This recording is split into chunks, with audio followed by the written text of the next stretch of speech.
హల్లెలూయా యేసు ప్రభున్ ఎల్లరు స్తుతించుడి. వల్లభుని చర్యలను తిలకించి స్తుతించుడి.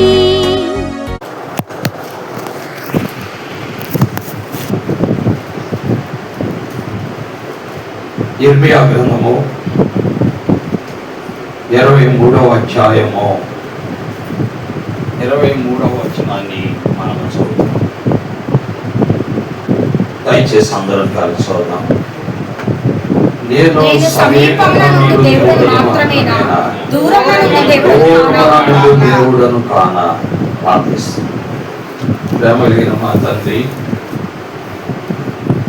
పరిశుద్ధుడు అయిన నమ్మకమైనటువంటి మా దేవ, ఈ ఘనమైన ఉన్నతమైన శ్రేష్టమైన నామం కొరకై మీకు వందనాలు. ఈ సాయంకాల గడియలో మరొకసారి ఈ పరిశుద్ధమైన నామాన్ని కొనియాడుటకు, కీర్తించుటకు, ఆరాధించుటకు, కీర్తనల ద్వారా నీ నామమును మహిమపరచుటకు మీరు ఇచ్చిన తరుణము కొరకై వందనాలు. మేము పాడే పాటలు నీ మహిమ కొరకే, అంతేగాని మా స్వరాలు బయట వారికి గంభీరంగా వినబడాలనేటువంటి పదముతో మేము పాడట్లేదు తండ్రి.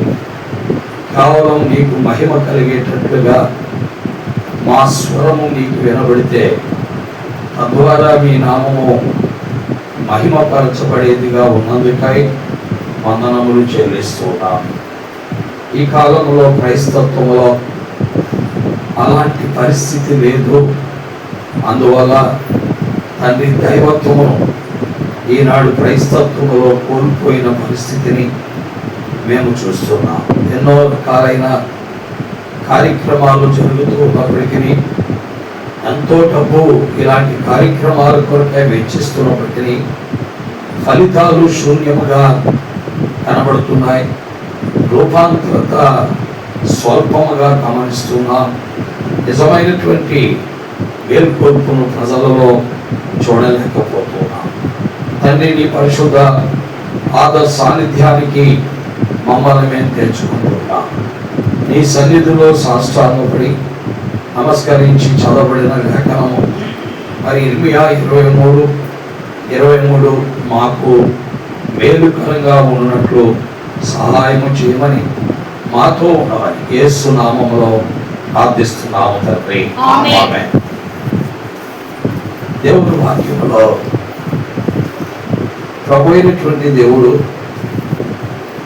ఇర్మియాతో మాట్లాడుతున్న మాట మనము చూస్తూ ఉన్నాం. ఏమంటున్నాడు దేవుని వాక్యములో? నేను సమీపమున ఉండు దేవుడను మాత్రమేనా, దూరముగా ఉండు దేవుడను కానా? ఈ దేవుని యొక్క లక్షణాలలో ఒకటి దగ్గరగా ఉండేది, రెండవది దూరముగా ఉండేది. ఆయనకి అనుకూలముగా ఉంటే దగ్గరగా ఉంటాడు ఆయన. ఆయనకి అననుకూలంగా ఉంటే దూరంగా ఉంటాడు. ఉదయకాలంలో కూడా రెహబాము యొక్క జీవితంలో దేవుణ్ణి వెంబడించేటప్పుడు సమీపంగా ఉన్నాడు. అయితే దేవుణ్ణి వెంబడించట్లోనో, దేవుని వాక్యమును కైకొనట్లోనో అతడు తప్పిపోతూ ఉన్నప్పుడు, దూరం అవుతున్నప్పుడు దేవుడు ఆ వ్యక్తికి ఏమైపోయాడండి? దూరం అయిపోయాడు. దేవుని వాక్యములో అనేక సత్యాల ద్వారా మనం వీటన్నిటినీ చూస్తూనే ఉన్నాం. దేవుని వాక్యము చదివే వారికి వీటిని గురించి ఎంతో చక్కగా వివరించవలసిన ఆవశ్యకత కూడా లేదు. ఎందుకు అంటే వాక్యము చదివేటువంటి వారు, వాక్యము ధ్యానించే వారికి ఇవన్నీ కూడా సుపరిచితాలే. ఆయన సమీపంగా ఉండేవాడు, అదే సమయంలో దూరంగా ఉండేవాడు. అంటే ఆయన ఎంత దగ్గరగా ఉండగలడో అంత దగ్గరగా ఉంటాడు, అలాగే దూరంగా కూడా ఉంటాడు. అందుకే అబ్రహాము యొక్క జీవితంలో మనము చూస్తూ ఉన్నప్పుడు పిల్లల 16వ అధ్యాయం దాకా దగ్గరగా ఉన్నాడు. 16వ అధ్యాయానికి 13వ అధ్యాయానికి మధ్యలో 13 సంవత్సరాలు అబ్రహామునకు దూరంగా ఉన్నాడు. కారణం అతడు చేసినటువంటి పొరపాటు, అతడు దేవుణ్ణి నమ్మనటువంటి స్థితి, అతడు దేవుని వాక్యమును నమ్మనటువంటి స్థితి, దేవునికి లోబడినటువంటి స్థితి, మనుషుల మాటలకు లోబడినటువంటి పరిస్థితి, మనుషుల ఆలోచనలకు అప్పగించుకున్న పరిస్థితి. ఆ పరిస్థితులను బట్టి దేవుడు అతనికి ఏమయ్యాడండి? దూరం అయ్యాడు. కాబట్టి దేవుని వాక్యము సెలవిచ్చిన ఈ మాట చాలా విలువైనది. ఆయన దగ్గరగా ఉండగలడు, అలాగే దూరముగా కూడా ఉండగలడు. దేవుని వాక్యములో మనం చూస్తున్నదే అహరోను కుమారులు, వారికి ఆయన దేవుణ్ణి సేవించేటువంటి వారు దేవుని సేవకులు. అయితే 11వ అధ్యాయములో దేవుడు వారికి దూరం అయిపోయాడని లేవి కాండములో మనం చదువుతున్నాం. లేవి కాండం 11వ అధ్యాయం మనం చదువుతున్నట్లయితే అక్కడ కనబడుతూ ఉన్నది. ఏమంటున్నాడంటే, వారు దేవుడి యొక్క అగ్నికి బదులు వేరే అగ్ని తెచ్చారని. 10వ అధ్యాయం చదవండి. వారు దేవుని సేవకులు, దేవుణ్ణి సేవించేవారు, వారు దేవుణ్ణి వెంబడించేవారు. వారు అంటే ఇశ్రాయేలీయుల ప్రజలందరూ వస్తుంటే సేవ చేసేటువంటి వ్యక్తులకు, సేవకులకు ఆయన ఏమైపోయాడు? దూరం అయిపోయాడు. వారికి దగ్గరగా ఉన్నాడు. అయితే వారి క్రియలను బట్టి దేవుడు వారికి ఏమయ్యాడండి? దూరం అయిపోయాడు. లేఖనాల్లో మనం చూస్తున్నాం. అందుకే వారు 10వ అధ్యాయంలో నష్టపోయినట్లుగా మనము చూస్తూ ఉన్నాం. ఇలాంటి సందర్భాలు అనేకమైనవి లేఖనాల్లో మనం చూస్తాం. కాబట్టి ఇవన్నీ నేను మీకు చెప్పక్కర్లా, మీకు ఇవన్నీ కొట్టిన పిండి. కాకపోతే ఒక్కసారి డబ్బాలో పిండి ఉందని చూపిస్తారు, చూసారా? అలాగనా మీకు చూపిస్తుంది. ఎందుకంటే కొంతమంది పిండి ఎక్కడ ఉందని డబ్బాల్లో వెతుక్కుంటూ ఉంటారు. ఇల్లు మొత్తం వెతికేసి అన్ని డబ్బాల మూతలు తీస్తూ ఉంటారు. కాబట్టి అది ఎక్కడుందో వారికి తెలియదు. అప్పుడు చెప్తారు ఫలానా డబ్బాలో ఉంది అని అనేటప్పటికీ అప్పుడు డబ్బా మూత తీస్తారు. ఇవన్నీ మీకు తెలియదని కాదు, కాకపోతే వీటిని మీకు జ్ఞాపకం చేస్తున్నా. అలాగే దేవుని యాజకుడైనటువంటి ఏలీకి దేవుడు సమీపంగా ఉన్నాడు. ఎప్పుడైతే అతని కొడుకులు, అతడు కూడా మరి అక్రమంలోనికి వెళుతుంటే కొడుకులను గద్దించలేని స్థితి అతనికి వచ్చినప్పుడు వారికి దేవుడు ఏమైపోయాడండి? దూరం అయిపోయాడు. అందుకనే అదంతా కూడా మీరు 4వ అధ్యాయములో చూడొచ్చు, 2వ అధ్యాయంలో చూడొచ్చు, 7వ అధ్యాయంలో కూడా చూడొచ్చు.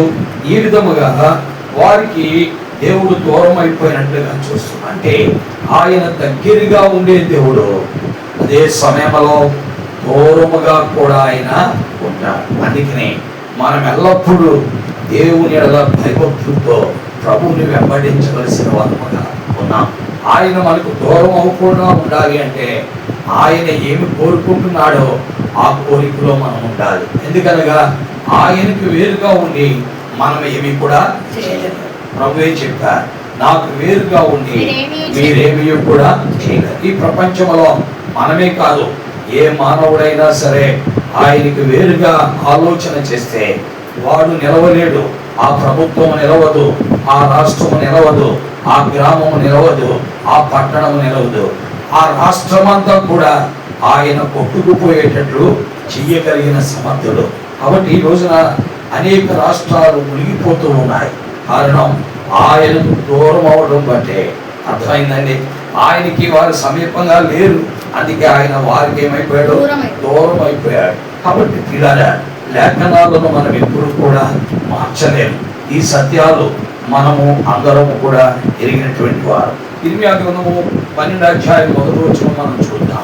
ఎంతో స్పష్టముగా ఇర్మియా దేవుడితో ఒక మాట మాట్లాడు. యెహోవా, నేను నీతో వాదించినప్పుడు, దేవునితో వాదిస్తున్నాడు ఇర్మియా. ఏమని వాదిస్తున్నాడు? చదవండి. యెహోవా, నేను నీతో వాదించినప్పుడు నీవు నీతిమంతుడుగా కనబడదు, ఆయనను న్యాయం విధించడానికి వచ్చి నేను నీతో మాట్లాడదు. దుష్టులు తమ మార్గంలో వర్ధిల్లనేలా? ఇప్పుడు అడుగుతున్నాడు, ఏంటండి దుష్టులకు నువ్వు దగ్గరగా ఉన్నావా ఏంటి? వాడు వర్ధిల్లుతున్నాడు. దుష్టులకు నువ్వు దగ్గరగా ఉన్నావా ఏంటి? వాడు వర్ధిల్లిపోతున్నాడు. అందుకే నేను నీతో వాదించవలసి వచ్చిందని ఇర్మియా మాట్లాడుతున్నట్లు మనము చూస్తున్నాం. ఏమంటున్నాడు చదవండి వాక్యంలో 12వ అధ్యాయం 1వ వచనం. యెహోవా నేను నీతో ఆయనను వాదించినప్పుడు న్యాయం విధించుటకు వచ్చి నేను నీతో మాట్లాడుతున్నాను. దుష్టులు తమ మార్గములలో వర్ధిల్లనేలా, మహావిశ్వాసఘాతకుల సుఖింపనేలా.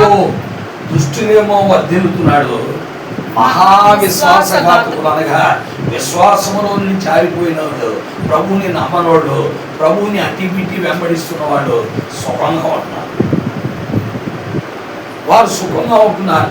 ఈ సత్యాన్ని ఆశ చూచినప్పుడు వ్యసన పడిపోయాడని 73వ అధ్యాయంలో మనం చదువు. కీర్తన 73వ అధ్యాయంలో ఈ సత్యాన్ని ఆశ చూసినప్పుడు ఏమైపోయింటే అతడు వ్యసన పడిపోయాడు. ఎందుకంటే భక్తిహీనుల క్షేమము నా కంటబడినప్పుడు నా మత్సరపడిపోయాను. కాబట్టి ఎందుకంటే వాళ్ళేమో సుఖంగా ఉన్నారు, వాళ్ళేమో వర్ధిల్లుతున్నారు. నేనేమో ఇంత భక్తి చేస్తుంటే, ఇంత సమర్పణతో తిరుగుతుంటే, ఇంతగా దేవుని కొరకై నా చేతులు హృదయాన్ని కూడా శుద్ధిపరచుకొని ఉంటే నా బ్రతికేమే రావు. ఇలాగనే ఇర్మియా వాదించినట్టుగానే ఆసా కూడా ఒకనొక సమయంలో ఏం చేశాడండి? వాదించాడు. వాక్యములో మనం చూస్తున్నారు 2వ వచనం. నీవు వారిని చదవండి. నీవు వారిని నాటుచున్నావు, వారు వేరు తన్నుచున్నారు, వారు ఎదిగి ఫలములను ఇచ్చుచున్నారు. వారి నోటికి నీవు సమీపంగా ఉన్నావు, కానీ వారి అంతరింద్రియములకు దూరముగా ఉన్నావు. నోటితో మాత్రం అంతా ప్రభువే చేశాండి, అంతా ప్రభు కృప, అంతా రామమయము అంటాము. అంతా రామమయము, అంతా ప్రభు కృప, అంతా దేవుని దయ, అంతా దేవుడు చేసింది అంటూ ఉంటాడు. వారి నోటికి దేవుడు సమీపంగా ఉంటాడు, కానీ వారి హృదయం దూరంగా ఉంటాడు. ప్రభు బిడ్డలారా, మన యొక్క జీవితములలో మనము ఆలోచించుకోవాల్సిన వారు ఉన్నాం. చేకొచ్చిన మన నోటికి దేవుడు సమీపంగా ఉండి మన అంతరంద్రియాలకి దూరంగా దేవుడు ఉండకూడదు. దేవుని యొక్క కోరిక నోటికి ఆంతర్యానికి కూడా ఎలా ఉండాలి? దగ్గరగా ఉండాలని ప్రభు అపేక్షిస్తూ ఉన్నారు. కాబట్టి ప్రభు బిడ్డలైనటువంటి మన జీవితాల్లో ఈ సత్యమును ఎరిగిన వారమై ప్రభువుని మనము వెంబడించవలసిన వారముగా ఉన్నాం. ఎందుకంటే ఆయన దగ్గరగా ఉంటాడు. అవసరాన్ని బట్టి ఆయన ఎలా ఉండాలి? దూరంగా కూడా ఉంటాడు. ఒక భార్య చెప్పింది, ఆయన కోపం వచ్చిందంటే ఆ గదిలోకి వెళ్ళి అలాగే పడుకుంటాడని అని చెప్పింది. అప్పుడు నువ్వేం చేస్తున్నావు అన్నాను. నేనేమో నా గదిలోకి వెళ్ళి పడుకుంటున్నాను అన్నది.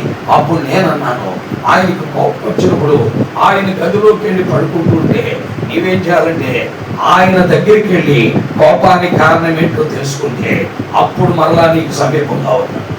లేదనుకోండి ఆయన గది నీవు గది, ఇప్పుడు జీవితం అంతా ఇలాగే ఉంటుంది. పిల్లగా ఈ సత్యాలు ఎరగకే అనేక కుటుంబాలలో భార్య భర్తల మధ్య గందరగోళాలు, నానా రకాలైనటువంటి పరిస్థితులు, అనుమానాలు, నానా రకాలైనటువంటి ఏర్పడిపోయి వారు దేవుని సన్నిధిలో చేసిన ప్రమాణాలు ఏమైపోతుంటాయి? వీగిపోతూ ఉంటాయి. ఇవి చాలా ప్రమాదకరం. కాబట్టి చాలాసార్లు మనం అనుకుంటాం దేవుడు మరి దుష్టులకు కూడా సమీపంగా ఉంటున్నాడేమో, దుర్మార్గులు కూడా సమీపంగా ఉంటున్నాడేమో, అందుకే వారు వర్ధిల్లుతున్నారు, వారు సుఖిస్తున్నారు అని మనం అనుకుంటాం. కానీ కాదు పిల్లగా, దేవుడు ప్రేమ కలిగిన వాడు, ఆయన ఉపకారి. కాబట్టి ఆయన ఏం చేస్తుంటే వారు వర్ధిల్లుతుంటే చూస్తూ ఉంటాడే కానీ వారికి సమీపంగా మాత్రము ఉండడు. వారు సుఖిస్తుంటే చూస్తూ ఉంటాడు కానీ వారికి సమీపంగా ఉండడు. అకస్మాత్తుగా ఒకానొక దినమున వారికి దుర్గతి తటస్థిస్తుంది. అందుకని భక్తిహీనుడు ఆ చోటు వెళుతుంటే వాడు లేకపోయినని 37వ అధ్యాయంలో కీర్తన గ్రంథంలో మనం చూస్తున్నాం. వాడు నాటిన చోటనే విస్తరించిన చెట్టు వలె ఉంటున్నాడు. ఒకడు ఆ దారిని పోయి చూడగా వాడేమయ్యాడండి? ఒకడు ఆ దారిని పోయి చూడగా వాడు లేకపోయిను, నేను వాడిని వెతికిదిని కానీ. కాబట్టి ఇప్పుడు ఆలోచిద్దాం, ఆయన సమీపంగా ఉన్నాడా, దూరంగా ఉన్నాడా? వారు వర్ధిల్లటానికి, వారు సుఖించడానికి ఆయన సమీపంగా లేడు, ఆయన దూరం ఉండే చూస్తున్నాడు వారేమైనా బాగుపోతారని. అందుకనే వివేకము కలిగి దేవుడు ఆకాశం నుండి నన్నులను ఏం చేస్తున్నాడు? పరిశీలిస్తున్నాడు. ఆయన దూరం నుండి వీడు వర్ధిల్లుతున్నాడు, బాగానే ఉంది, వీడు సుఖంగా ఉన్నాడు, బాగానే ఉంది, వీడు ఎప్పుడు మార్పు చెందుతాడో, నన్ను వెతుకుతాడు అని కనిపెడతాడు. ఇక వాడు వెతకట్లేదు, మార్పు చెందట్లేదు అనుకోండి, అప్పుడు దేవుడు ఏం చేస్తా అంటే వాడిని విడిచిపెడతాడు. అప్పుడు ఒకడు ఆ దారిని పోయి చూడగా వాడిగా కనబడడు. కాబట్టి పిల్లరా, దేవుడు సమీపంగా ఉండేవాడే కాదు, దూరంగా కూడా ఉంటాడు అనే విషయాన్ని ఇర్మియా గ్రంథం 23వ అధ్యాయము 23వ వచనంలో మనము చదువుతున్నాం. ఈ సమయంలో దేవుడు ఎవరికి సమీపంగా ఉంటాడో కూడా మనం కొన్ని విషయాలు చూసి మనం ముగిద్దాం. ఎక్కువ సమయాన్ని మనం తీసుకోం కాబట్టి సందేశాలు వెంబడి సందేశాలు మనం వింటూ ఉంటున్నాం. ఇక మన జీవితంలో అజీర్ణ శక్తి పెరిగిపోవడానికి అవకాశం ఉంది, జీర్ణము పెట్టే అజీర్ణ శక్తి పెరిగిపోవడానికి అవకాశం ఉంది. కాబట్టి ఎవరికి ఆయన సమీపంగా ఉంటాడో దేవుని వాక్యంలో కొన్ని చూచి మనం ముగిస్తాం. మొదటి దేవుని వాక్యంలో ఆయన ఎవరికి సమీపంగా ఉంటాడు అంటే చదవండి, ఏమని రాయబడిందో మనం చూస్తాం. కీర్తన గ్రంథం 34వ అధ్యాయము 18వ వచనం చదువుతున్నాం. విరిగిన హృదయం గల వారికి యెహోవా ఆసన్నుడు, నలిగిన మనస్సు గల వారిని ఆయన రక్షించును. దేవుడు కావాలని కోరుకునే వారికి క్రీస్తు రక్షకుడని, ఆయన పాప విమోచకుడని, ఆయన పాపుల రక్షకుడని, ఆయన నా పాపం కొరకై ఈ భూమి మీదకి వచ్చాడని, నా పాపము కొరకై శిక్ష అనుభవించాడని, నా పాపము కొరకై సిలువ వేయబడ్డాడని, నా పాపముల కొరకై రక్తము చిందించాడని ఎవరైతే విరిగి నలిగిన హృదయముతో ఆయన దగ్గరికి వస్తారో వారికి ఆయన ఎలా ఉంటాడు? సమీపముగా ఉంటాడు. ఆయన విరిగి నలిగిన హృదయం గల వారికి సమీపము ఉంటాడు. ఒకవేళ గర్వముగా ఆయన ఎవరో, ఆయన రక్తం కాచాడా, ఆయన రక్తం కాచితే ఆయన నిజంగా దేవుడైతే 3 మేకులతో ఎందుకు వేలాడతాడు, ఆయన ఏంటి ఆ 3 మేకులతో వేలాడినాడు దేవుడా అని అనుకుంటే వాడికి దేవుడు ఎలా ఉంటాడండి? దూరముగా ఉంటాడు. కాబట్టి పిల్లరా, విరిగి నలిగిన హృదయము గలవానికి దేవుడు ఎలా ఉంటాడు? సమీపముగా ఉంటాడు. ప్రభువు యేసుక్రీస్తు వారు పరలోకాన్ని వదిలి అనంత జ్ఞాని అయిన దేవుడు, సర్వలోక సృష్టికర్త, మానవ నిర్మాణకుడు, పంచభూతముల నిర్మాణకుడు, తను తాను ఉపేక్షించుకుని ఈ భూమి మీదకి సశరీరుడిగా మానవాకారములో ప్రత్యక్షమవడానికి కారణం ఒకటే, మానవునికి దేవుడు ఎలా ఉండాలని? సమీపముగా ఉండాలని. అయితే ఆ సమీపంగా ఉండాలని వచ్చిన దేవునికి ఎవరైతే విరిగి నలిగిన హృదయముతో ఆయన దగ్గరికి వస్తాడో ఆ వ్యక్తికి ఆయన తప్పకుండా ఎలా ఉంటాడండి? సమీపంగా ఉంటాడు. ఒకవేళ ఆ దేవుని గురించి అనేక రకమైన ఆలోచనలతో, నానా రకమైన భేదాభిప్రాయాలతో, నానా రకమైనటువంటి కాని పరిస్థితులతో ఉన్నాడు అంటే వానికి దేవుడు ఏమైపోతాడు? దూరం అయిపోతాడు. వారు దేవుణ్ణి నమ్మరు.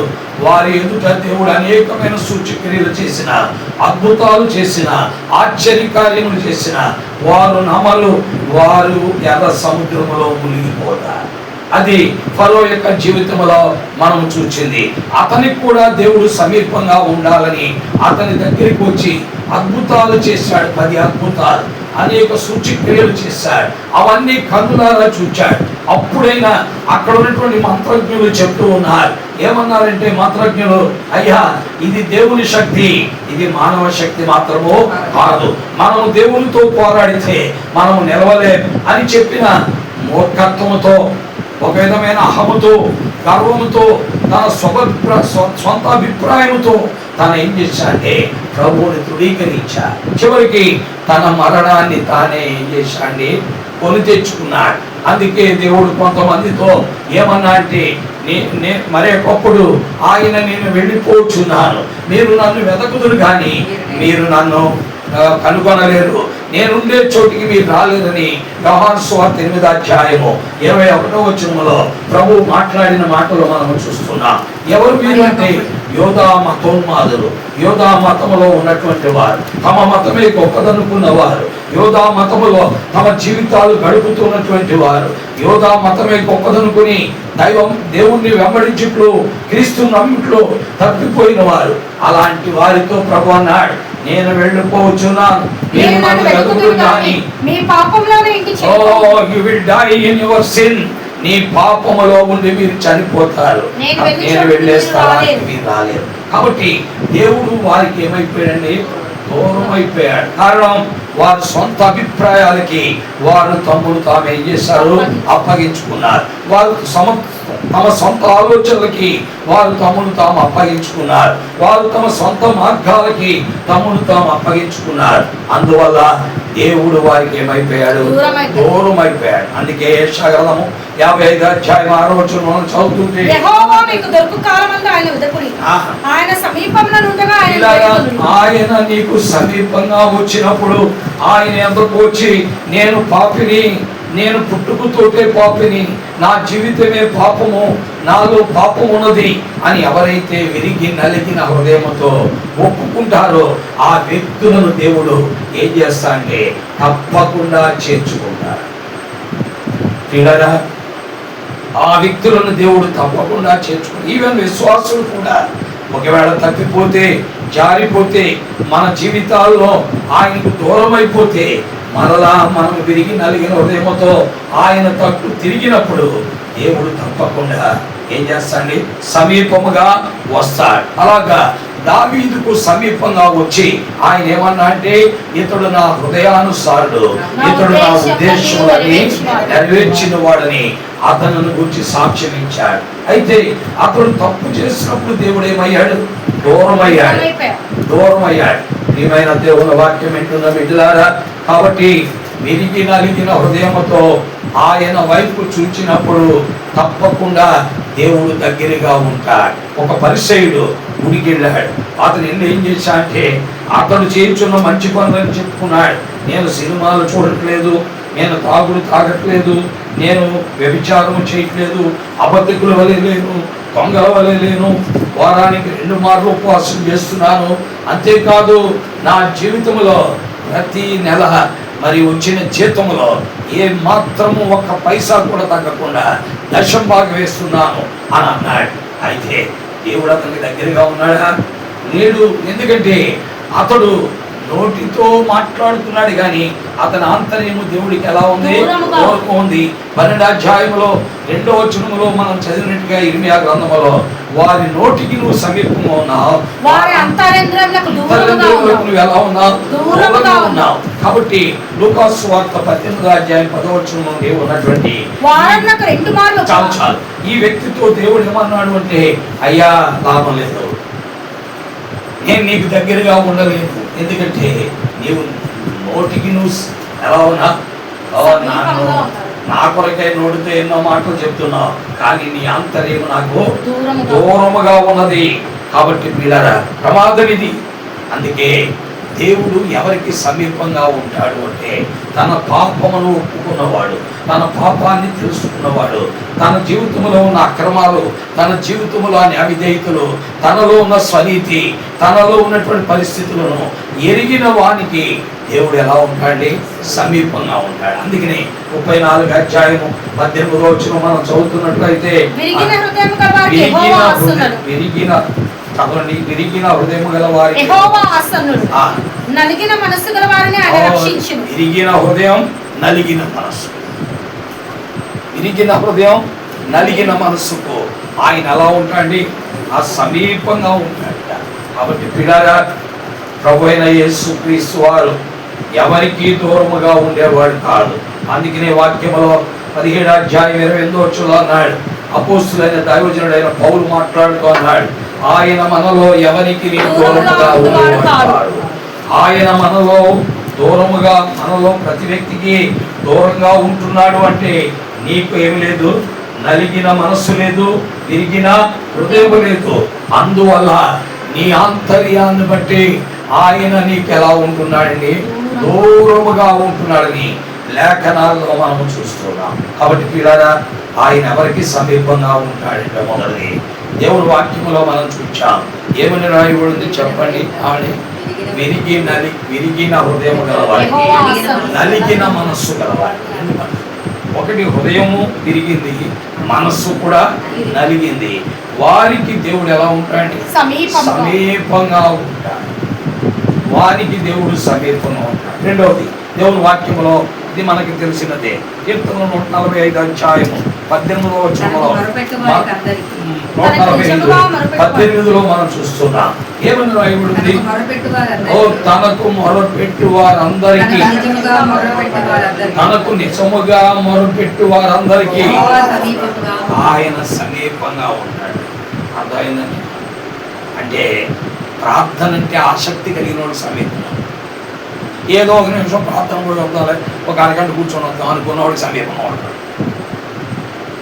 ప్రార్థన అంటే ఆసక్తి కలిగిన వాడికి, మనం ప్రార్థన చేయకపోతే ఇంకెవరు చేస్తారు, మనం మొరపెట్టకపోతే ఇంకెవరు మొరపెడతారు, మనము సంఘాల కొరకు, పరిచర్య కొరకు, దేవుని యొక్క మార్గంలోనికి నూతన విశ్వాసుల కొరకు, లేక నూతన ఆత్మల కొరకు మనం ప్రార్థన చేయకపోతే ఎవరు చేస్తారని ఆతృతతో వచ్చేవాడికి దేవుడు సమీపంగా ఉంటాడు.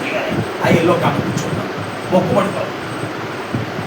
మొక్కుబడి కొరకు వచ్చేవాడికి ఆయన సమీపంగా ఉండడా?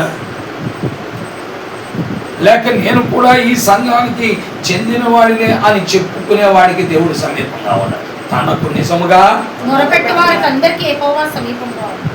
తనకు నిజముగా మొరపెట్టు వారికి. చాలా మంది మొక్కుబడికి వస్తారు కానీ ప్రార్థన కూడా చేయరు. ఒక కూర్చుంటారు, కొంతసేపు గడుపుతారు, వెళ్ళిపోతున్నారు. అలాగుంటే దేవుడు నీకు సమీపంగా ఉన్నాడు. పిల్లరా, మన కుటుంబాలకు సమీపంగా ఉన్నాడు, మన బిడ్డలకు సమీపంగా ఉన్నాడు, మన వ్యక్తిగత జీవితానికి ఆయన సమీపంగా ఉన్నాడు. ఈ మా పాడాను మనకి ఈ రోజున దేవుని మనం చూస్తూ ఉంటాం. అసలు తిరంగల దెబ్బలో ఎంతోమంది రక్షణ లేని ఉన్నారు, విద్యానగర్లో ఎంతోమంది రక్షణ లేని ఉన్నారు, ఏలూరులో ఎంతోమంది రక్షణ లేని ఉన్నారు. ఇలాగా రక్షించబడింది 5% అయితే రక్షణ లేని వారు ఎంతమంది అండి? 95 మంది.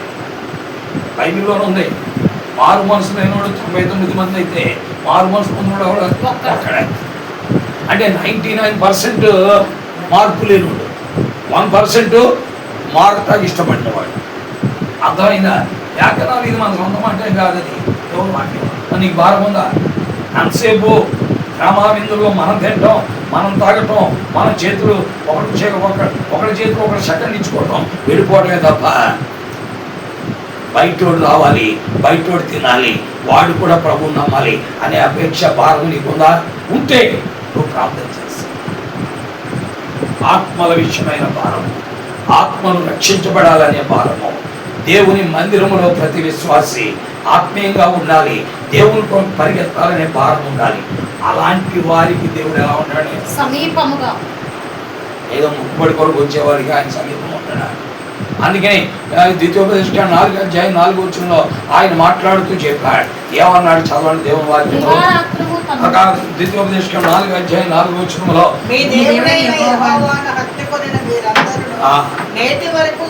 ఏడవ వచనం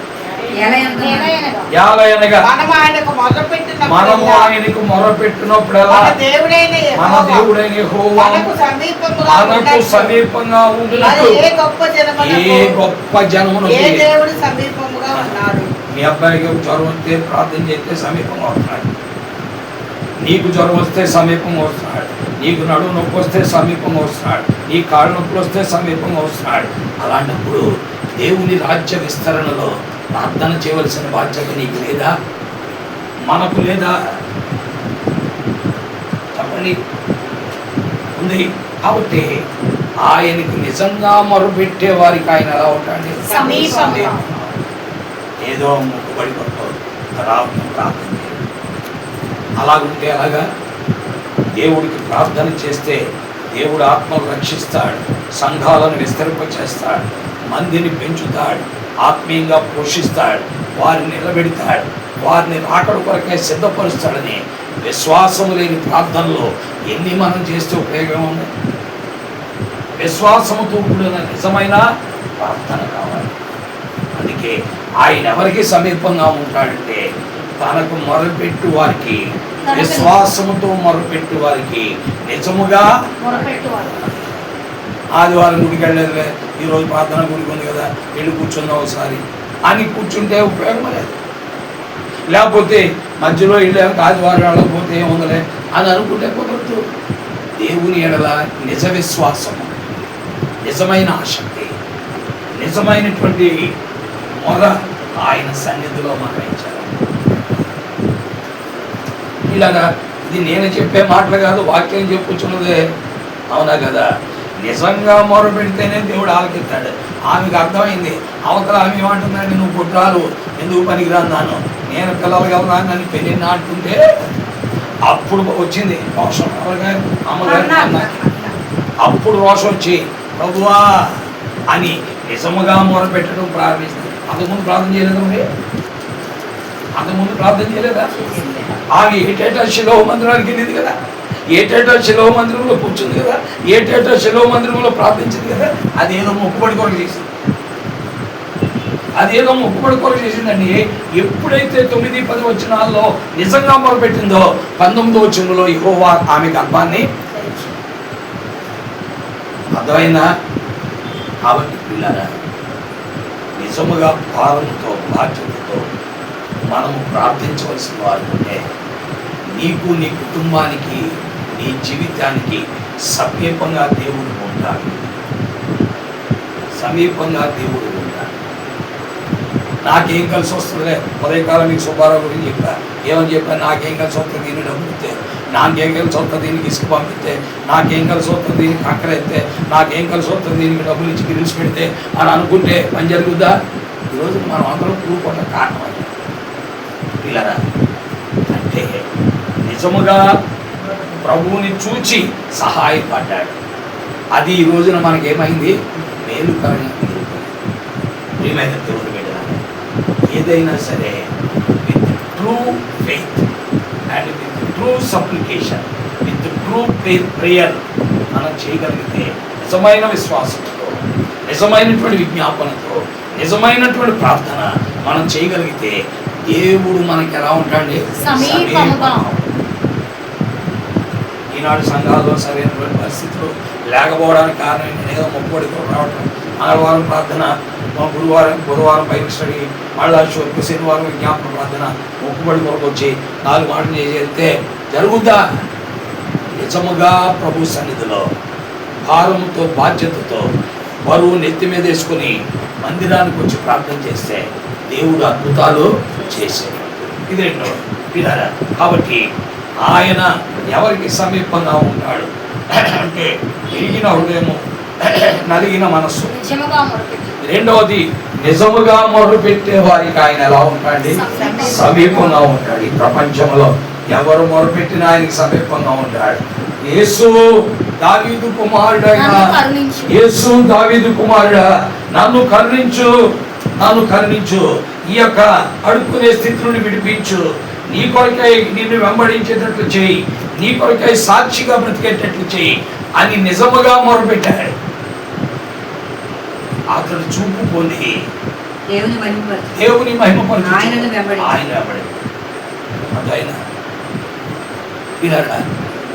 అతడు చూపు పొంది రక్షించబడి మారు మనసు పొంది ప్రభువుని వెంబడిస్తున్నాడు. ఈనాడు రక్షించబడ్డామని చెప్తున్నారు, మారు మనసు పొందామని చెప్తున్నారు, ఆ నీటిలో మునుగుతున్నారు, హస్త నిక్షేపణ చేయించుకుంటున్నారు, రొట్టె ద్రాక్షలు తిన్నారు, ఏమీ కనబడుతున్నారు.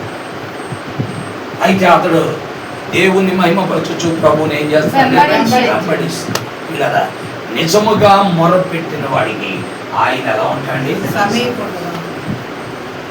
దేవుని వాక్యంలో మనం చూసే సత్యాలు అన్నీ కూడా మీకు తెలియదు కాదు.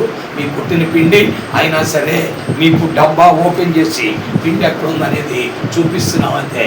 దేవుని వాక్యంలో మరొక సంగతి మనం చూస్తాం. చదవండి, ఏమి రాయబడింది యాకోబు పత్రిక దేవుని వాక్యంలో మనం చూడగా దయతో మత్తయి సువార్త 24వ అధ్యాయం 33వ వచనాన్ని మనం చూద్దాం. ఏమి రాయబడి ఉందో మనం చూద్దాం.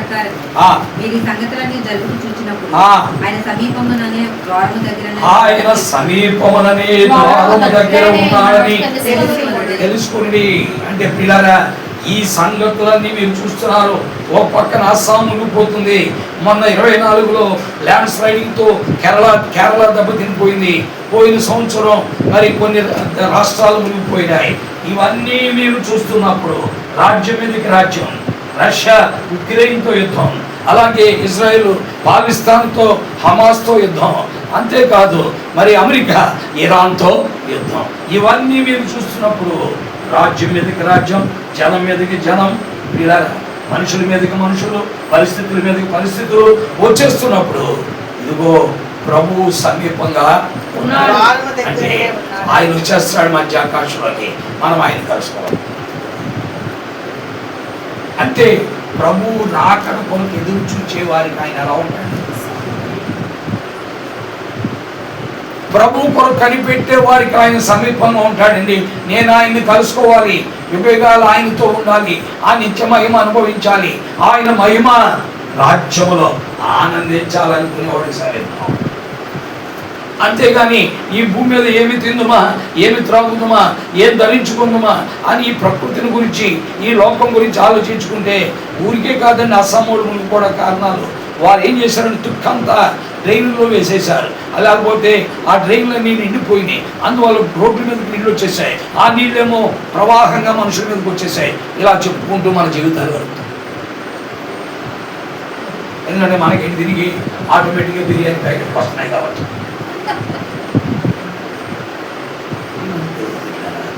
ఈ రోజున ప్రభు కొరకు కనిపెట్టలేకపోయిన పరిస్థితి మనకి. మీరు ఈ సంగతులన్నీ జరుగుతూ ఉన్నప్పుడు, చూస్తూ ఉన్నప్పుడు ఆయన సమీపంలో ప్రభు రాకడ వచ్చాక ఇంకా చదువు లేదు, సంధ్య లేదు. ప్రభు మధ్యాకాశంలోకి వచ్చాడు, ఇక చదువు లేదు, సంధ్య లేదు, ఉద్యోగాలు లేవు. ఒకవేళ స్థలం ఉంటే ఇల్లు కట్టుకోవడం లేదు, పొలం ఉంటే వ్యాపారం చేయడం లేదు, లేక గొర్రెలు పశువులు ఉంటే వాటిని పోషించడం కూడా లేదు. అవన్నీ అక్కడ పడేసి వెళ్ళిపోవడమే. ఎందుకంటే వచ్చేసింది వరద, అందుకని గొర్రెలు మొత్తం కొట్టుకుపోయినాయి. ఎక్కడికి? అస్సాంలో. పశువులన్నీ కూడా ఏమైపోయినాయి? కొట్టుకుపోయినాయి. ఇంక మనం ఏం చేయగలం? ఒకవేళ దేవుడు ప్రభు రాకడ ఆలస్యం అయితే, దేవుని చిత్తము మన పక్షంగా ఉంటే ఇల్లు కట్టుకుందాం, విద్య చదువుకుందాం, ఉద్యోగం సంపాదించుకుందాం, ఇంకేమైనా పనులు చేసుకుందాం. లేకపోతే ఆయన కనుక వస్తే ఏమి కూడా అన్నీ ఇక్కడ విడిచిపెట్టుకోవడం, అన్నీ ఇక్కడ విడిచిపెట్టి ఏం చేయడం? ఇక అప్పుడు నువ్వు కనుక అయ్యో బీరువాలో ఎంత పెట్టాడు, 4 రకాలైనటువంటి చెవులు గుర్తులు ఉన్నాయి, 4 రకాలు, అందులో ఒకటి డైమండ్ అనుకుంటాం అనుకోండి, ఇక్కడే ఉండిపోతాం. కాబట్టి వాక్యంలో మనం చూస్తున్నాం, వాక్యంలో మనం చూస్తున్నాం. ఏమి రాయబడి చదవండి, 24 అధ్యాయం 33. అది అలాంటి గమనించుకునే వెనక్కి తిరిగింది మహాతల్లి. ఆమె ఏమన్నంటే ఒక ఆయన అన్నాడు తన భార్యతో, అయ్యా భార్య కనుక నా మాట వినకపోతే అన్నాడు. ఏమనంటే భార్య కనుక మీరు చెప్పిన మాట ప్రకారం నాకు సంతోషం ఉంది, అయితే ఆమె కనుక నా మాట వినకపోతే ఉప్పు స్తంభం అయిపోతాను. అయ్యి బాబోయ్ అంటే ఉప్పు స్తంభం అయిపోతాను అంటే ఇక ఆమెకి నాకు మాటలు లేవు, ఇక ఆమెకి నాకు మాటలు లేవు అన్నాడు. అంత తీవ్రమైనటువంటి పరిస్థితిని కల్పించబోతున్నాను. ప్రియమైన దేవుడు వాక్యం లేఖనాల ప్రకారము ఆమె అలాగే వెనక్కి తిరిగి చూసింది. చూసేటప్పటికి నీకు వెనకే కావాలి కదా కొడుకు అమ్మ తల్లి అని దేవుడు ఏం చేశాడే? ఉప్పు స్తంభం చేశాడు. నీకు అక్కడే బెటరు, నాకు కూడా ఎందుకు, నువ్వు నేనేమి తీసుకెళ్ళడానికి వస్తాడేమో, నాకు కూడా ఎందుకు, అక్కడే ఉండి బెటర్ నీకు అంటారా? మనము భయపడవలసిన విషయాలకు భయపడలేదు, భయపడకూడని విషయాలకు ఎక్కువగా మనం ఏం చేస్తున్నాం? భయపడుతున్నాం. దేవుని వాక్యంలో మనం చూసే సత్యాలవే. కాబట్టి మనం ఆయన దగ్గరగా వస్తున్నాడనే విషయాన్ని మనం గమని. 3వది అంటే ఆయన రాకడ ఎలా ఉందండి? ఆయన రాకడ సమీపంగా ఉంటే ఎవరి కొరకు ఆయన రాకడ సమీపంగా ఉంది? ఆయన కొరకు కనిపెట్టుకునేవారు, ఆ యెహోవా కొరకు కనిపెట్టుకునేవారు. ఆ ప్రభువుని చూడాలి, ఆ ప్రభువుని కలుసుకోవాలి. అలా కనిపెట్టుకుంటే హానోకు ఏం చేశాడు? అయ్యా మరి ఏంటి సంగతి, నాకు కూడా వచ్చేస్తావా అంటే రెడీగా ఉన్నానండి, మీరు తీసుకెళ్తానంటే మీకంటే నాకేం కావాలి. కాబట్టి పిల్లరా ఆయన రాకడకు కనిపెట్టుకునే వారికి ఆయన ఉంటాడు. ఇదిగో పెళ్లి కుమారుడు వచ్చున్నాడు అనేది కొందరంటే ఆ బుద్ధి కనుక నీకు లోపలికి వెళ్ళిపోయారు. ఆ లోపలికి వెళ్ళిపోయారు, బుద్ధి లేని వాడికి దూరంగా ఉన్నాడు. ఎందుకని వారు ఆయనను కలుసుకోవాలి, ఆయన వస్తాడు, ఆయన చూడాలి అనేటువంటి అపేక్షతో ఉన్నారు. కాబట్టి వారికి దేవుడు ఎలా ఉన్నాడు? పిల్లరా, దేవుని సత్యాలు ఇవన్నీ మనం ఏది మార్చడానికి వీలు.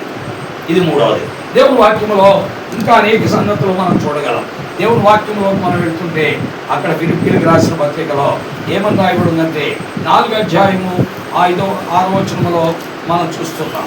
ఏమని రాయబడి 4వ వచనం నుండి మనం చూద్దాం.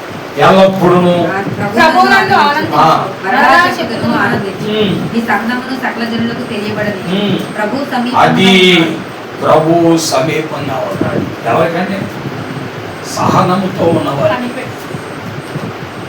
సహనముతో, ఓపికతో, ఓరికతో ఉన్నవారికి ప్రభు ఎలా ఉన్నాడు? సమీపముగా. దేవుని వాక్యం అక్కడ 3 సంగతులు మనం చూస్తున్నాం. ఏంటంటే ఆనందించే వారికి సమీపంగా ఉంటాడు, సహనంతో ఉన్న వారికి సమీపంగా ఉంటాడు, ప్రార్థించే వారికి కూడా ఆయన ఎలా ఉంటాడండి? అందుకనే సమస్త జ్ఞానమునకు మించిన మీ సమాధానం యేసుక్రీస్తు ప్రభు ద్వారా మీ తలంపులకు ఆలోచనలకు అంటే ప్రార్థించే వారికి, హృదయమందు ప్రభువుని బట్టి ఆనందించే వారికి, అవునా కదా? అంతేకాదు ప్రభు కొరకు ఓపికతో కనిపెట్టేవారు ఆయన ఎలా ఉంటాడండి? సమీపంగా ఉంటాడు. ఎన్ని కష్టాలు వచ్చినా, ఎన్ని నష్టాలు వచ్చినా, ఎన్ని బాధలు వచ్చినా, ఎన్ని అనారోగ్యతలు వచ్చినా, ఒకవేళ నడుం జారిపోయినా, కాళ్ళు జారిపోయినా, బలహీనతో శరీరంలో ఒకదాని తర్వాత ఒకటి ప్రవేశిస్తున్నా మీరా ఓపికతో ఉన్నవారికి ప్రభు ఎలా ఉంటాడు? తిమోతి గారు ఆయన వర్తమానం ఇస్తానేవాడు, ఇప్పటికీ నా శరీరంలో 7 బలహీనతలు ప్రవేశించాయి, 7 ఉన్నాయి నా శరీరంలో. అయితే ప్రభు ఉన్నాడు, అవునా? కాబట్టి ఆ సహనము, ఆ ఓరిమి విశ్వాసికి ఏం చేయాలండి? ఉండాల్సిందే. ఉంటాయి, ఇబ్బందులు ఉంటాయి, ఆ ఓరిమి, ఆ సహనం ఉండాల్సిందే. ఒక ఫోన్ చేసింది, అయ్యా మీకు ఎంత ఓపిక అండి ఎలా తిరుగుతున్నారు?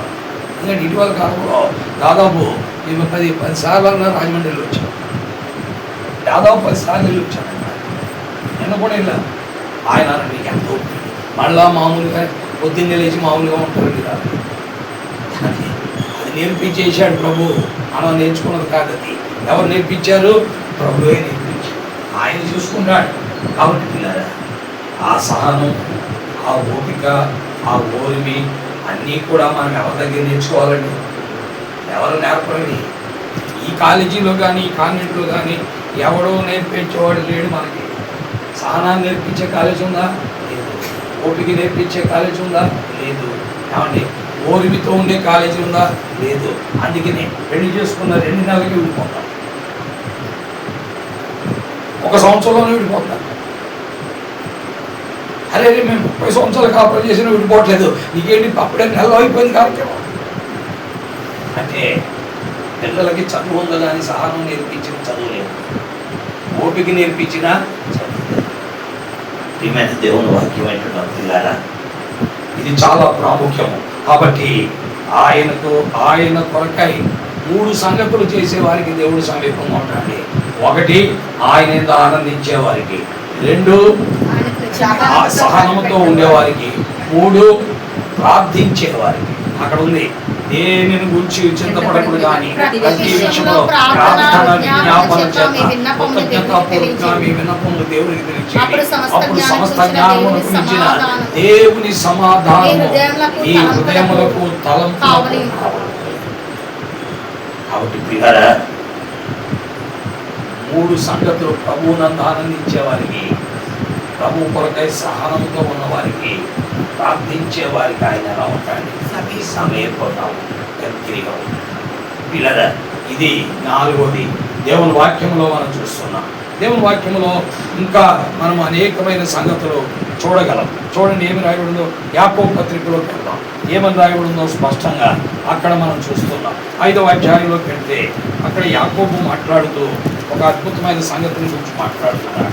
ఏమంటున్నాడు చూడండి, 8వ వచనం, ప్రభు రాక సమీపించుచున్నది కనుక మీరును ఓపిక కలిగి ఉండుడి. హృదయాలను సిద్ధపరచుకున్న వారికి ప్రభు ఎలా ఉంటాడండి? సమీపంగా ఉన్నాడు.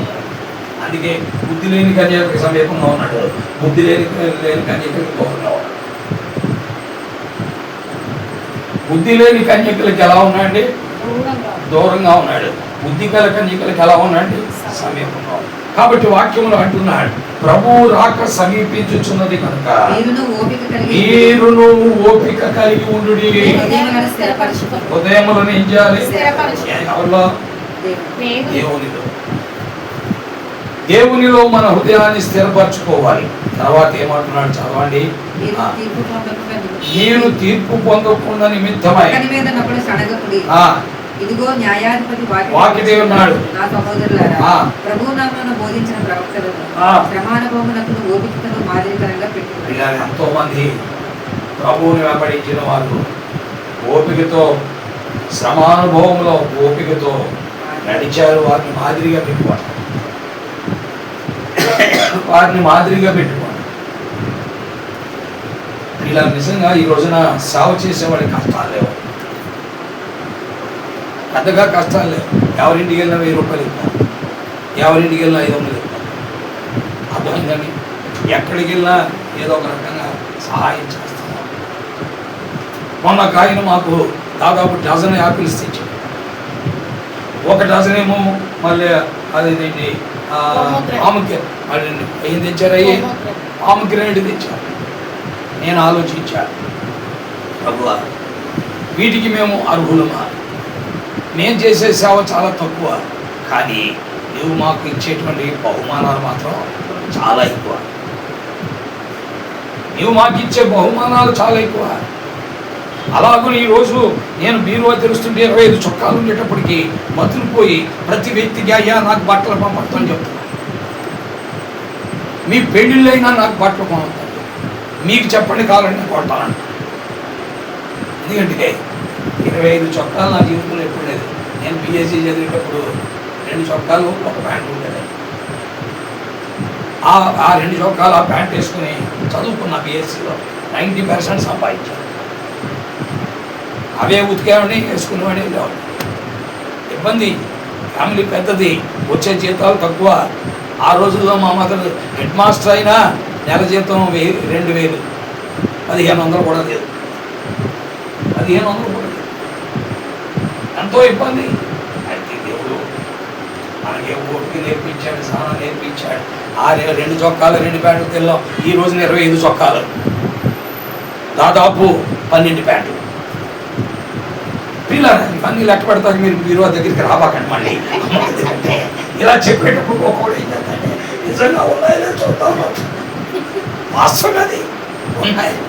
ఈ మధ్య తన మెరీనా గారితో అన్నాను ఏమన్నంటే కొన్ని చొక్కాలు భద్రాచలానికి పంపించేస్తే మంచిది. ఎందుకంటే మనకి దేవుడు ఇస్తున్నాడు కదా, ఇచ్చిన వాడిని మళ్ళా ఎందుకు కొన్ని పంపించేద్దాం. ఆమె గారు కూడా ఫోన్ చేస్తాను మధ్య మధ్య, ఒకసారి వచ్చారండి బ్రదర్, ఒకసారి వచ్చారండి. సరే ఈసారి వెళ్ళినప్పుడు అవన్నీ పట్టుకొని పోతే అక్కడ పంచుకోవచ్చాను. ఎందుకంటే దేవుడు వాక్యం పెట్టారు. కాబట్టి మన పితరులు అయినటువంటి వారు పడినటువంటి కష్టాలు మనకు లేవండి. ఎంతో సమృద్ధి అండి ప్రతి సేవకుడికి. అందుకే చర్చెస్లో ఈవెన్ భక్తుల సహవాసాలు ఒకనొకరు అనుకోవడం, కొట్టుకోవడం, ఆ డబ్బులు కొరకు, ఆ చందా పెట్టి కొరకు, అసలు ఇది ఎంత వచ్చేస్తుంది ఏంటి గొడవంతా అయిపోయి నానా బీభత్సం, ఎంతో దరిద్రం. పైగా ఆ దరిద్రం ఏదో అలా అనిపిస్తే బాగుంటుంది. యూట్యూబ్ దరిద్రం ఉంటుంది, అది తీసుకొచ్చి నిలబెడతారు యూట్యూబ్లో. ఎంత అసహ్యం అండి. పిల్లల ప్రవక్తలు ఎన్నో కష్టాలు ఉన్నాయి. తినడానికి తిండి లేక, కట్టుకోవడానికి బట్టలు లేక, ఎంతో శ్రమతో దూర ప్రాంతాలకు నడిచిలేరు, ఎంతో శ్రమ పడ్డారు, కష్టపడ్డారు దేవుని పడ్డారు. వారిని తలంచుకోండి మీరు ప్రభు వచ్చే సమయాన్ని. మీకు కలిగే కష్టాల్లో, మీ కుటుంబంలో వ్యక్తిగతంగా కలిగే కష్టాల్లో, నీ బిడ్డల మధ్య కలిగే కష్టాల్లో మీరు వారిని ఏం చేయాలండి? తలంచుకోండి అని దేవుని వాక్యంలో యాకోబు పత్రిక 5వ అధ్యాయంలో చెప్తూ ఉన్నాడు. చెప్పి ఒక ఆయన్ని మాదిరిగా పెట్టాడు. ఎవరు ఆయన? చదవండి. సహించిన వారిని ధన్యులు అనుకుంటున్నాము. అబ్బో, ఇప్పుడు యోబుని చూపించాడు. బాబు చూసారా ఎంత సహించుకున్నాడు ఆయన. ఆయనకి ఎన్నో కష్టాలు వచ్చి శరీరం అంతా కులిపోతే, శరీరం అంతా చెల్లపెందుతో కూకుంటుంటే నేను నడుచు మార్గం ఆయన తెలియదు. ఆయన శ్రమ పెట్టినా శోధించిన, ఒకవేళ ఈ కష్టాలు వచ్చినా నా ప్రభు కొరకై నేను వీటన్నిటిని భరిస్తాను. ప్రియమైన దేవుని వాక్యం ఎంత. కాబట్టి వింటిని ఆయన ఎంతో జాలియు కనికరమును గలవాడని మీరు తెలుసుకున్నారు. కాబట్టి ప్రభు వస్తున్నాడు, ఆయన మనం కలుసుకోవాలి. కలుసుకోవడానికి మన హృదయాలను ఏం చేయాలండి? సిద్ధపరచుకోవాలి. అంతేకాదు ఒకరికొకరు ఏం చేయాలి? బోధించుకోవాలి. అంతేకాదు ఒకరి మీద ఒకరు ఏం చేయాలి? సనగకూడదు. ఎందుకనగా న్యాయాధిపతి వాకిట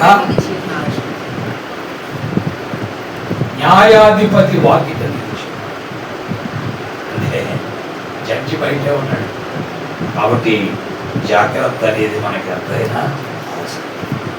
ఇంక చెప్పాను, పోయిన వారంలో 4,060 వచ్చింది. అర్థమైందా? పోయిన వారంలో చెప్పాను. ఈ వారంలో 4,000 రాగా 19,000 వచ్చింది. అర్థమైందండి? అంటే దేవుడు ఒకసారి ఎంతో ఇస్తాడు, ఒకసారి ఎక్కువ ఇస్తాడు. విచ్చలవిడిగా ఉండడానికి కాదు, దాన్ని విచ్చలవిడిగా వాడుకోవడం కూడా. ప్రియమైన దేవుని వాక్యం ఏంటంటే బిడ్డలారా, అందుకే మనం ఏంటంటే ప్రభువుకి మనం ఏం చేయాలి? అప్పగించుకోవాలి. అందుకనే దేవుడు మాట్లాడితే ఏమంటే 2వ వచనం, మీ ధనము చెడిపోవును. 5:2, మీ ధనము చెడిపోవును, నీ వస్త్రములు చిమ్మటలు కొట్టిన మీ బంగారమును మీ వెండియు తుప్పుపట్టిన. వాటి మీద మనసు పెట్టుకుంటే ప్రభువును కలుసుకోవడం అనేది అసాధ్యం. ఏమంటున్నాడండి? మీ బంగారమును మీ ధనము చెడిపోయేను, మీ వస్త్రములు చిమ్మటలు కొట్టిన వాయను, మీ బంగారమును మీ వెండియు తుప్పు పట్టినవి.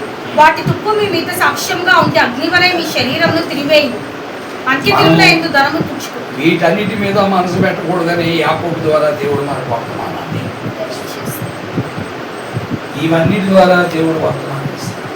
ఇలా ఒకనొక సమయంలో ఒక వ్యక్తి ఎవరేసారో మనకు తెలియదు, కానీ చందాబెట్లో ఏమేశారంటే ఒక బంగారం పోలీసు వేశారు కానుక పెట్టులో. కానుక నేను కౌంట్ చేసేటప్పుడు ఆ బంగారం పోలీసు చూసి ఎవరేసి ఉంటారు, సరే ఎవరేసారు వాళ్ళ సమర్పణ అని మీకు తెలియదు. ఇప్పటికీ నా మీరు దాన్ని అన్నిటి కానీ మార్చడం కానీ ఏమి చేయలేదు. ఇప్పటికీ మీరు బ్యాగ్లో పెట్టాలి. రండి, మీకు సమీపంగా వస్తే కానీ చూపిస్తాను. పిల్లగా అంటే అది వచ్చింది కదా అని దానిని ఆతృతతో మనం ఏదో చేసేసి దాన్ని ఏం చేయాలనేటువంటి అభిప్రాయాన్ని మనం కలిగి ఉండటం అనేది మంచిది కాదు. ఆత్రాలు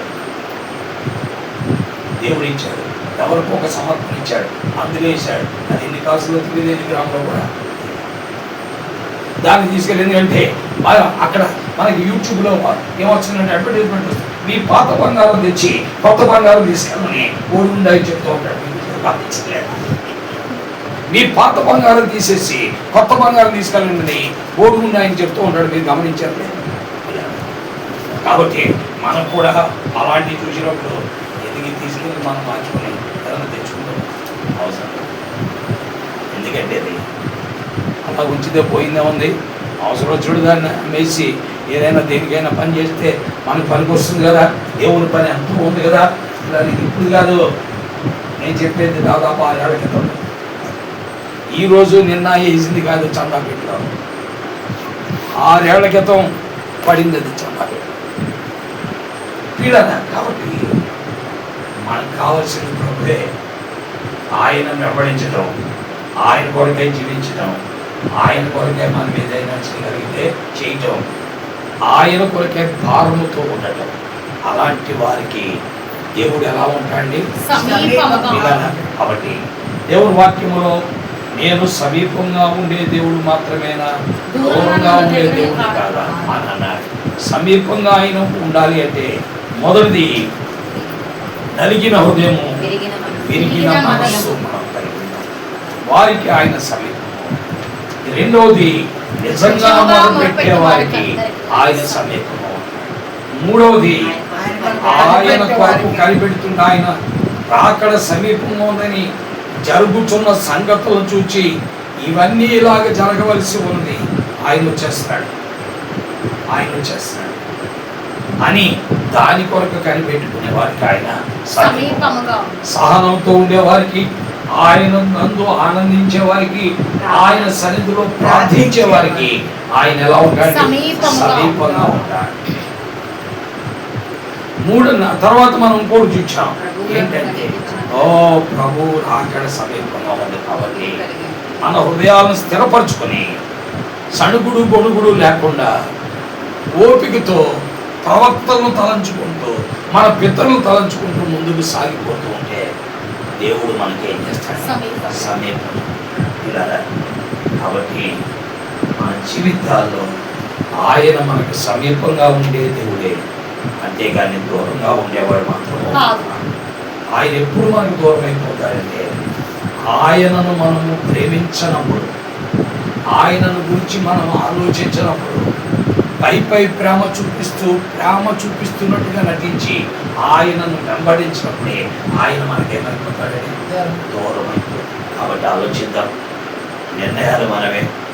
అలాగున చేరువచ్చిన మనందరికీ, మన కుటుంబాలకు ప్రభువు సమీపంగా ఉండి ఆయన మధ్యాకాశంలో వచ్చినప్పుడు మనలందరినీ ఆయనతో ఉంచుకొని మనమందరము ఆయన ఎందుకు సంతోషిస్తూ ఆ నిత్య మహిమ అనుభవించినట్లుగా పరిశుద్ధాత్మ దేవుడు మనందరికీ కూడా సహాయము చేయునుగాక. ఆమేన్. ప్రార్థిస్తాం.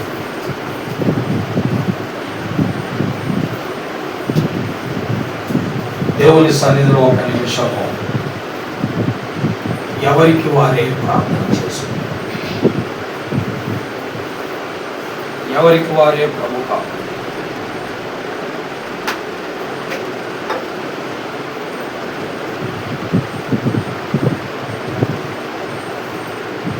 ప్రభు పాదముల దగ్గర సాగిపడాలి. ఈ లోక రాజ్యాలు, ఈ లోక పరిస్థితులు అన్నీ మారిపోతున్నాయి.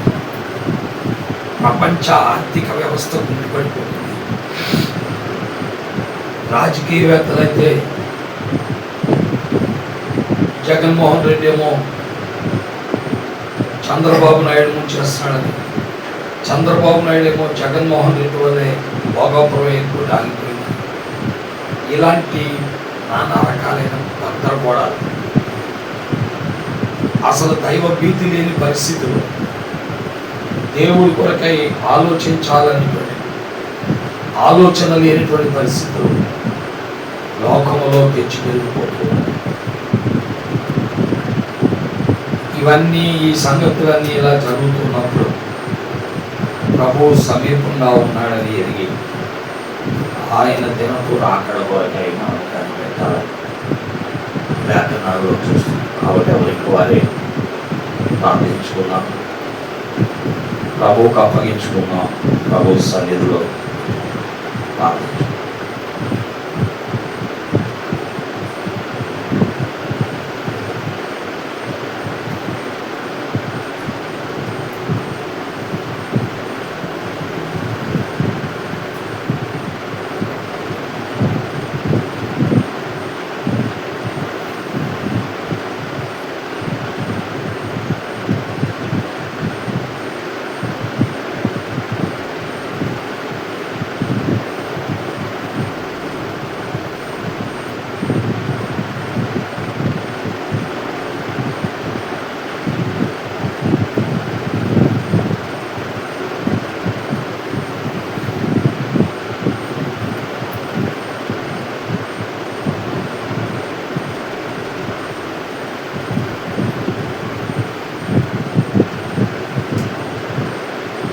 పరిశుద్ధుడైన మా తండ్రి,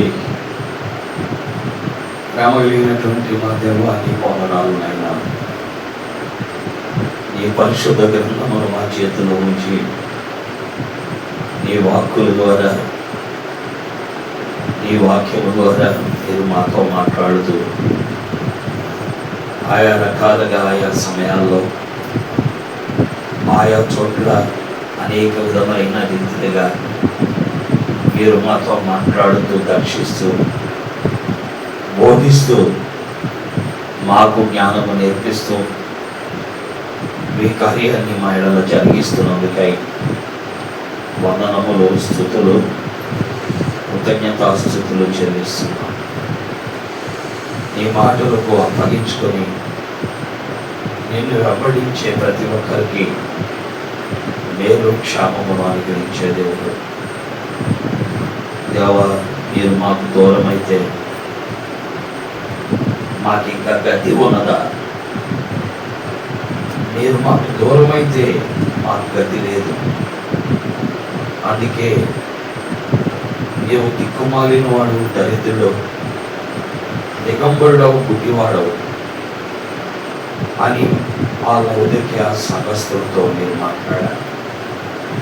నీవు దౌర్భాగ్యుడవు, దిక్కుమాలిన వాడు, దరిద్రుడవు, గుడ్డివాడు అని వారిని హెచ్చరించారు.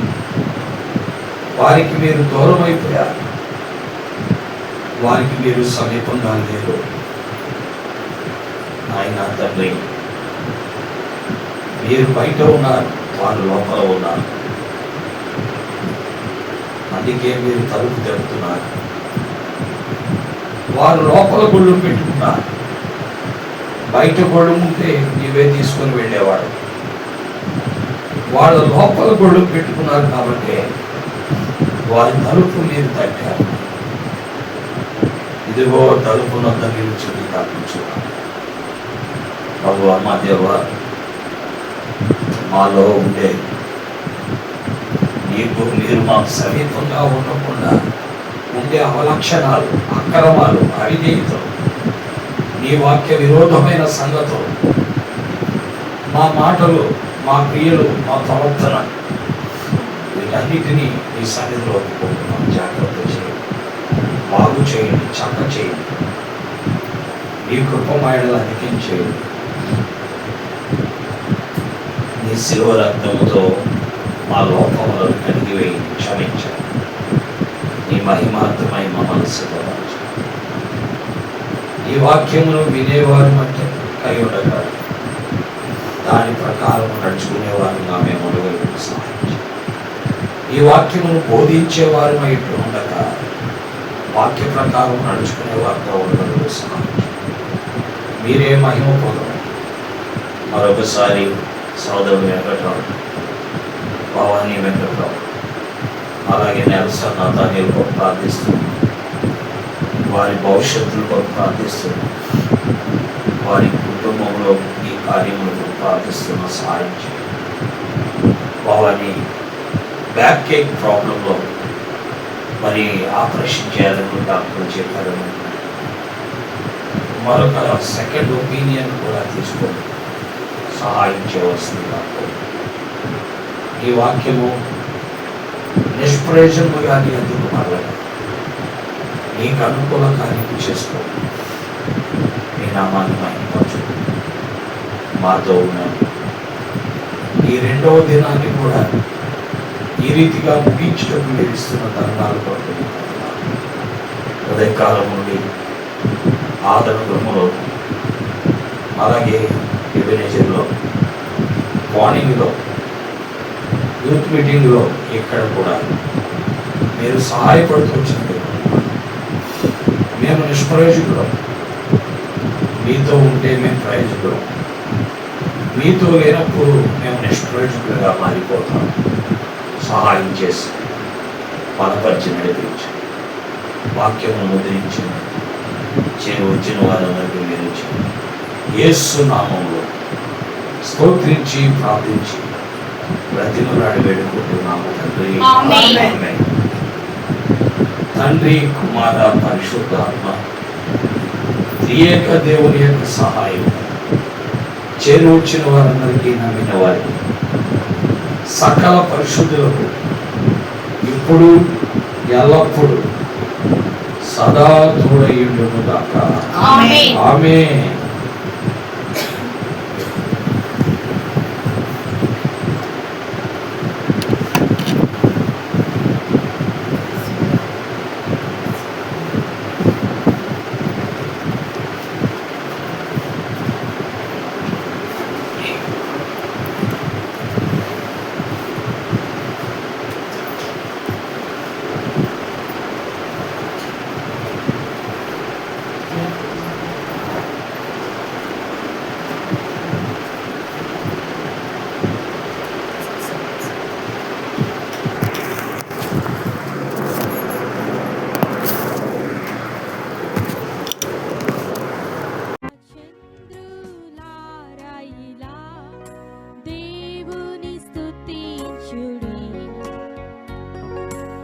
హృదయమును వెలిగించిన యేసుని స్తుతించుడి